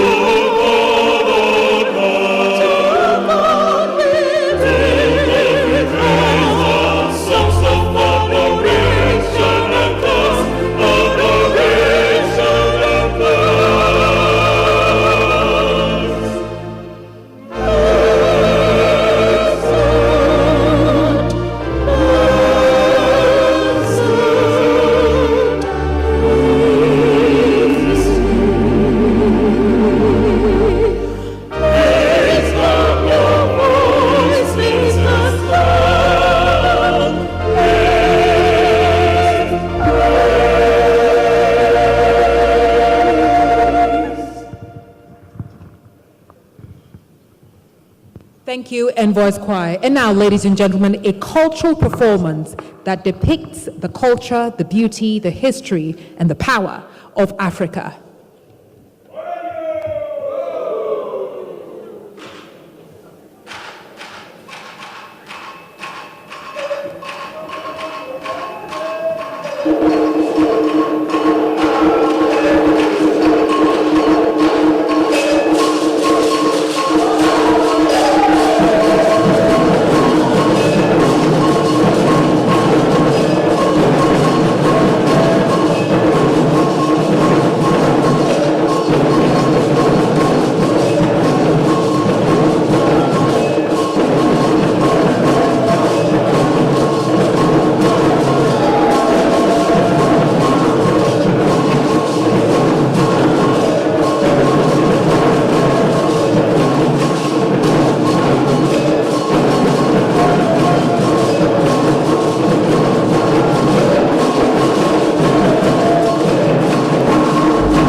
Ladies and gentlemen, and now are you ready to deliberate? I need a response from you.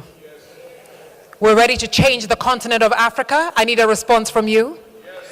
Thank you. I can only hear one voice from here. Thank you so much, sir, for all your support.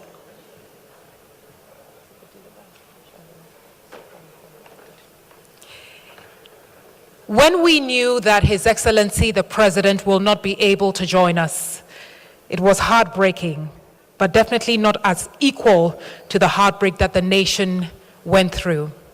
So we were joined by Her Excellency the Vice President.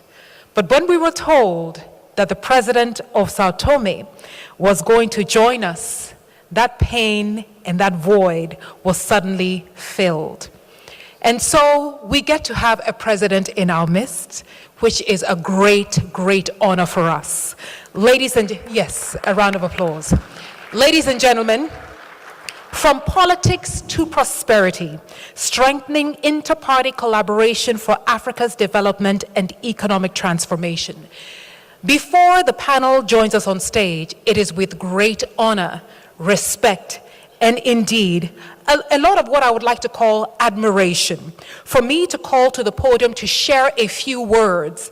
His Excellency, the President of the Democratic Republic of Sao Tome and Principe, to share a few words, a voice of change, a voice of the people, a voice of Africa. Your Excellency, the President, it gives us great honor to invite you to share a few words ahead of the panel.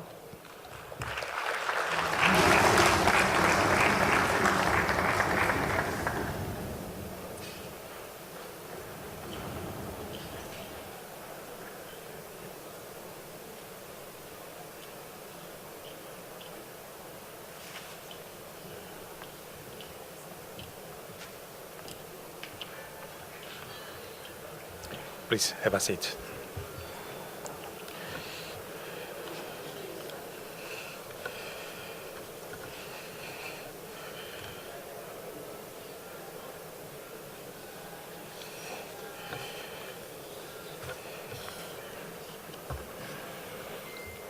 Good morning.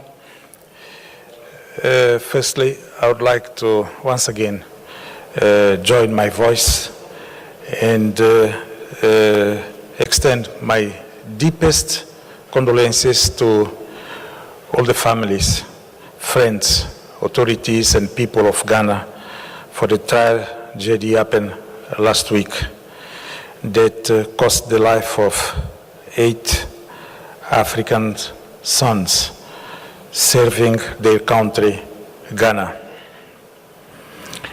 Distinguished and Excellencies, head of delegations here present. Distinguished delegates, ladies and gentlemen, it's a great honor to take the floor at this important gathering, which brings together African leaderships around a theme that is as urgent as it is central to our collective future. Let me begin by congratulating the organizers of the African Political Party Summit for this visionary and much-needed initiative. The theme is very relevant at a time of political and economic transformation of the continent. Determined, who are asking more from their leaders, demanding results, justice, opportunity, and dignity. The common challenges Africa is facing: a growing youth population, persistent poverty, rapid urbanization, climate change, and institutional fragility. The history of our nation shows that political parties played a central role in the struggle for independence and self-determination. However, over time, many of these parties became closed structures, dominated by elite interests, lacking transparency, and in many cases disconnected from the people. It is time to change. It is in this new context, political parties are called upon today to play a much deeper role than that to which they may have grown accustomed. The role of parties must evolve from mere instruments of gaining power to true platforms for promoting the common good. It is no longer sufficient to organize elections and compete for power. Political parties must become engines of national transformation, drivers of sustainable economy development, and warrantors of ethical and inclusive governance. It is time to rethink the role of political parties in building resilient economies, promoting social justice, and strengthening state institutions. Good governance and development do not happen by chance. They are the outcome of clear vision, sound policies, and the ability to mobilize people around shared goals. And this must begin with the political parties themselves. Promote industrial, agricultural, and technological policies appropriate to national contexts. Foster education, innovation, youth entrepreneurship, and digital inclusion. Advocate for a new kind of party, a party that listens, that serves, that is accountable, a party that attracts the best talent, that includes young people and ensures gender equality. Underline that parties should be effective mediators between the state and society. Cooperation between African political parties must be strengthened in order to share best practices, learn more one another, and build a coherent continental vision. Highlight the importance of parties' democratic resilience. We have made significant progress. Indeed, we have lived the journey from liberation struggle to fragile democracy and finally to a functioning and vibrant multi-party system. With all its imperfections, our democracy remains one of the most stable and peaceful on the African continent. But we are not immune to the pressures facing the continent. I extend my solidarity to all African nations to this journey, and my belief that if we get the politics right, everything else will follow. I thank you very much.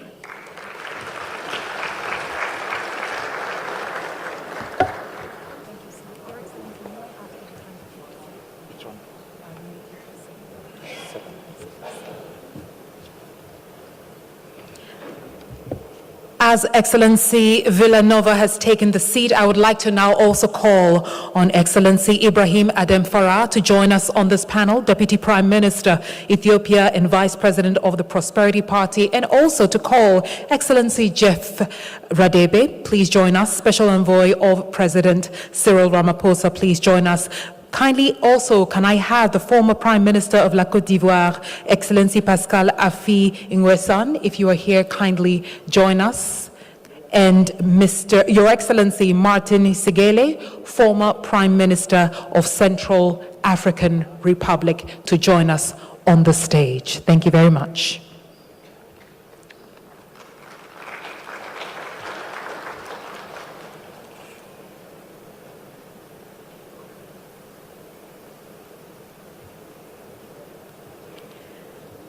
Ladies and gentlemen, please allow me to insist that this panel sets the tone for the summit, highlighting the strategic role of political parties in shaping Africa's development path.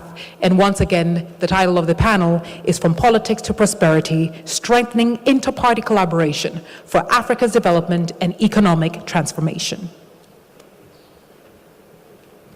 Excellencies, good afternoon to each and every one of you from the morning.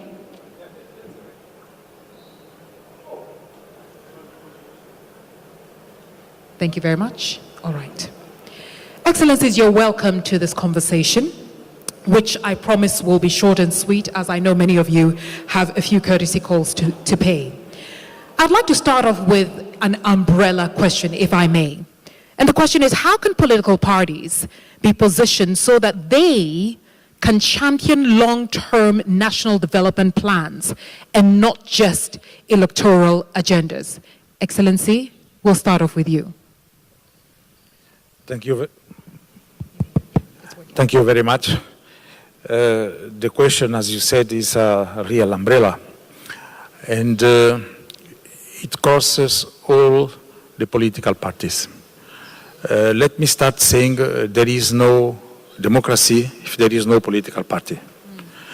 That's to point out the very important role the political parties have to play. Most of our African countries, we come from behind, 50 years over, and we are used to liberation political parties. That was one period. That the parties had a structure proper to liberate and to start development of the country. Today, what we have? Globalization, social media everywhere, youth. That most of the time they have to immigrate to find conditions that they don't find in our countries for the moment. But coming back to the political parties, we cannot really think to structure the political party to win elections only. The program of the political party must be connected with social and economic issues of a country where we are playing. I say that why? When you look to the political party, you have the direction of the political party. We play to win the elections. We won the elections. That direction moves to the government of the country. So you must create new leaders inside the party. Are those new leaders connected with the members of the party? Are those members connected with the people during this period of mandate? What will happen? We will have new political party winning the next election because there happen a disconnection between that party in power with its members. This is often happening in all of our countries. This is the experience for my country. Maybe we can listen to others, but out of this conference, at the end, it would be very important, and I'm sure it will be, the deliberations, the recommendations, and we can strengthen between our political parties, new way to look to the political African parties. Thank you very much, Your Excellency Vilanova. I asked the same question to you, Excellency Farah, about political parties ensuring that they're not only positioned for that moment in time at that electoral period, but also as generations come and go. Sir. At the outset, I would like to thank the organizers for the invitation to join this esteemed presidential panel. The panel's focus on the role of political parties in shaping development and economic transformation is both timely and relevant. Political parties are central actors in the governance and development trajectories of nations. And I believe that political parties should play 5 critical roles in shaping development and economic transformation in Africa. The first one is the presence of clear dream, vision, and a strategic plan. Political parties are fundamental to development when they offer a well-defined dream, vision, and a strategic plan for the nation. In this regard, the Prosperity Party has articulated a vision of holistic prosperity that aspires to transform Ethiopia into peaceful, prosperous, and inclusive nation. The second role should be sharing the dream, vision, and the strategic plans with the members and the public. a dream or a vision is only as powerful as its ability to inspire and mobilize. And successful parties are skilled at communicating their vision and goals and inspiring people to participate. And the members of the party should serve as role models, sharing and implementing the party's vision and plan. As the Prosperity Party, we currently have 16.5 million members. In every development initiative, we give a clear mission to our members to be at the forefront, leading others both in attitude and action. The third role of the political parties in shaping development and economic transformation should be effectively mobilizing domestic resources. Development and economic transformation require efficient mobilization of resources. But most African countries primarily concentrate on mobilizing resources from abroad or from external sources, which is not a sustainable approach. Political parties must drive change in efficiently utilizing domestic resources. As a Prosperity Party, we have endeavored to align our efforts with this direction and have gained significant benefits. For instance, we have constructed the largest hydroelectric power dam, which has the capacity to generate 5,125 megawatts by the domestic resources of our country, without any external source of fund.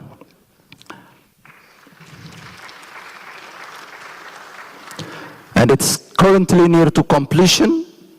We are expecting to inaugurate it within 2 months. So congratulations for all of you. It's not only for Ethiopia, but it's also for all African countries. We have already started exporting electricity to our neighboring countries, and we will further strengthen that in the future after the inauguration of the great Ethiopian Renaissance Dam. The other example is we have an initiative called Education for the Generation. Its aim is to improve schools, starting from kindergarten, primary schools, secondary schools, so that they can be conducive for quality teaching learning process. So within 2 years, we have been able to mobilize more than $1 billion from the public, not from government budget, from the public. So I can take as an example other initiatives as well. The fourth role of the political parties should be building competent institutions and leaders. Right. Strong institutions and capable leadership are the backbone of sustainable development. To effectively shape development and economic transformation, a political party must be committed to building strong, efficient, effective, accountable, and corruption-free institutions.